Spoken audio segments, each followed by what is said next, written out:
তারা এই সমস্ত হাইব্রিড কিংবা অনুপ্রবেশকারী হিসেবে এই মানে কোনো সুদূর প্রসারী পরিকল্পনা নিয়ে যারা প্রবেশ করে তারা দুঃসময় কেউ থাকবে না, এটাই বাস্তব। দুঃসময় আসলে কেউ থাকবে না, থাকলে কিন্তু পার্টির ত্যাগই পরীক্ষিত, যারা এই ক্ষমতার আমলে কোনো সুযোগ সুবিধা কিছুই পায় নাই, যাদের হারানোর কিছু নাই, তারাই কিন্তু অতীতের বিভিন্ন দুঃসময় যখন আওয়ামী লীগের আসছে আমরা দেখছি ওই মানুষগুলাই কিন্তু আওয়ামী লীগের পাশে থাকছে। এবং এই যে মানুষগুলা এখন আমাদের কোনো পজিশন পাইতেছে না কিংবা তারা কোনো সুবিধা পাইতেছে না, এই মানুষগুলা কিন্তু শেষ পর্যন্ত আবার থাকবে। সুযোগ সন্ধানী যারা, এরা কিন্তু হয় পালায় যাবে, নাহলে ওই যারা আসবে তাদের কাছে আত্মসমর্পণ করবে। তারপরে অনুপ্রবেশকারী বলতে যেটা আমরা বলি, সেটা আসলে এখন এই ক্ষমতার আমলের প্রায় 13 বছরের বেশি সময় পার হয়ে গেছে। অনুপ্রবেশ যারা 2009 অনুপ্রবেশ করছে, এরা কিন্তু পার্টিতে 13 বছর তারা শ্রম দিয়ে ফেলছে। এখন অনুপ্রবেশকারী বললে তারা কিন্তু বলে যে আমরা অনুপ্রবেশ করে কেন, আমরা 13 বছর যাবত এই দলটাই করতেছি।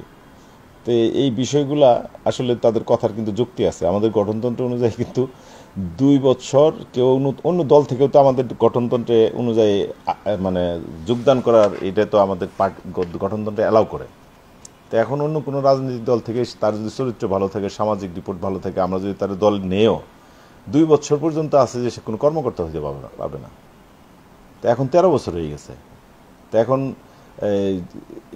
এরাই কিন্তু অনুপ্রবেশকারী হিসেবে বেশি আলোচনার মধ্যে, কিন্তু তাদেরও দিক আছে, তারা 13 বছর হয়েছে। তারপরেও আমরা যে যাদের রিপুটেশন খারাপ, যারা সমাজের বিভিন্ন চাঁদাবাজ, সন্ত্রাস, ভূমিদস্যুতা, মাদক ব্যবসা, এদের সঙ্গে এই ধরনের যারা রিপোর্ট, যারা আমরা চেষ্টা করি তাদের কমিটিতে না রাখার। এরপরেও বিভিন্ন জায়গায়, যেহেতু মানুষ তো সবাই, আর অর্থের লোভ কার নাই, হ্যাঁ, সে আর এই যারা অনুপ্রবেশকারী আপনারা যে সেন্সে বলতেছেন, তারা কিন্তু অর্থবিত্তের মালিক।